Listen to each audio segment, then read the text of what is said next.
क्या आप जानते हैं कि यमराज जो मृत्यु के देवता कहलाते हैं उन्हें छाया पुत्र कहा जाता है। पर यह छाया कौन थी और क्यों यमराज को न सूर्य पुत्र कहा गया न संवरण पुत्र बल्कि छाया पुत्र? चलिए आज हम इस रहस्य की परतें खोलते हैं, भारतीय शास्त्रों की गहराइयों में उतरते हुए।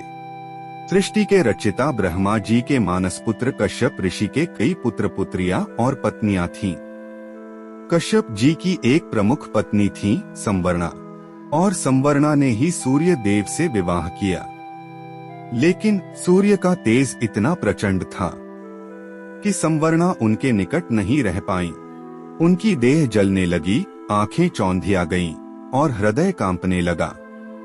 वो धीरे से वन में चली गईं, तप करने और तेज सहने योग्य बनने। लेकिन उन्होंने किसी को कुछ बताया नहीं और उनकी जगह उन्होंने अपनी छाया को सूर्य देव के पास छोड़ दिया।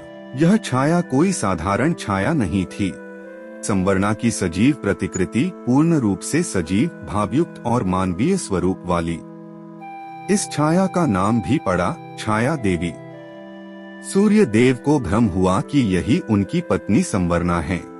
समय बीतते बीतते सूर्य और छाया के संयोग से जन्म हुआ 3 महाशक्तियों का। शनि देव जो कर्म और दंड के देवता माने जाते हैं, तप्ती सूर्य की पुत्री नदी रूप में पूजित, और सबसे प्रमुख यमराज मृत्यु के देवता।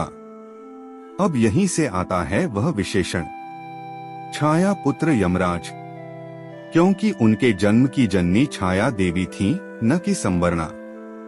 जब सत्य सामने आया तब स्वयं सूर्य देव को भी यह जानकर आश्चर्य हुआ। उन्होंने यह स्वीकार किया कि यमराज और शनि उनकी संतान तो हैं, लेकिन संवर्णा से नहीं बल्कि उसकी छाया से।